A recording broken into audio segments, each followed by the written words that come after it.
সামনে কোনো যুক্তি কোনো স্বার্থ পেশ করা যাবে না। কোনো স্বার্থ নেই আল্লাহর হুকুমের সামনে। আল্লাহর হুকুমের সামনে ব্যক্তিগত স্বার্থ নাই, আল্লাহর হুকুমের সামনে পারিবারিক স্বার্থ নাই, আল্লাহর হুকুমের সামনে ব্যবসায়িক স্বার্থ নাই। জোরে বলেন ঠিক কিনা?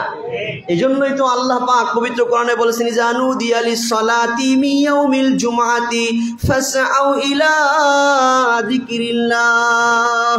ও আমার মুসলমান বান্দারা, আল্লাহ তাআলা বলতেছেন, ইয়া আইয়ুহাল্লাযীনা আমানু, হে ঈমানদার বান্দারা শোনো, ইযা নুদিয়ালিস সালাত মিয়াউমিল জুমআ, যখন জুমার দিন জুমার নামাজের আযান হয়ে যায়, ফাসআউ ইলা যিকরিল্লাহ, তখন কই দৌড়াও?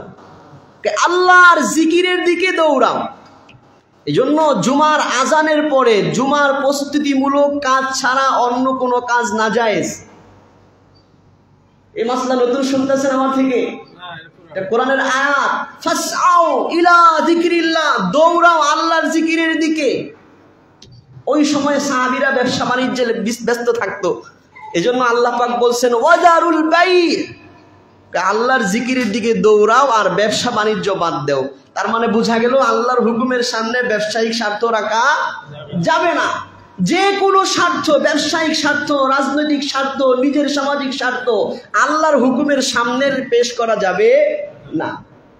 এটা মুসলমানের কাজ। আল্লাহ পাক পরে আবার বলছেন, ওয়াজারুল বাই যালিকুম খায়রুল লাকুম, এটা যদি করতে পারো এটা তোমাদের আখিরাতের জন্য উত্তম।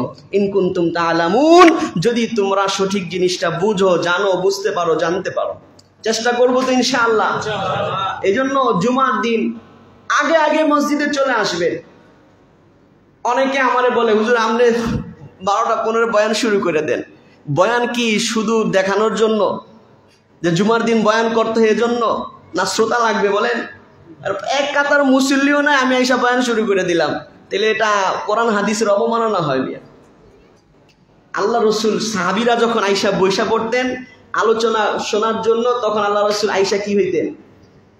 বয়ান শুনতেন। এজন্য যাতে করে মুসল্লিরা আগে আগে চলে আসে, আগে আগে আইসা বৈশা ইবাদত গুজারে লিপ্ত থাকে, যাতে করে আল্লাহ রসুল উপস্থিত ভরা মজলিসের মধ্যে খুতবা দিতে পারেন, খতিবরা উপস্থিত ভরা মজলিসে খুতবা দিতে পারেন, বয়ান করতে পারেন। এজন্য জুমার দিন আগে আগে যাওয়ার প্রতি উদ্বুদ্ধ করে ফজিলত ঘোষণা করা হয়েছে যে আগে যায় উট কুরবানির সওয়াব, এরপরে যে যায় গরু কুরবানির সওয়াব। এরকম হাদিস আপনারা শুনছেন কি শুনেন নাই? সময় লম্বা হয়ে যাবে, হাদিসটা শোনাইতেছে, ইশারা করে দিলাম। এই জন্য আল্লাহর ইবাদতের সামনে কোনো স্বার্থকে আনা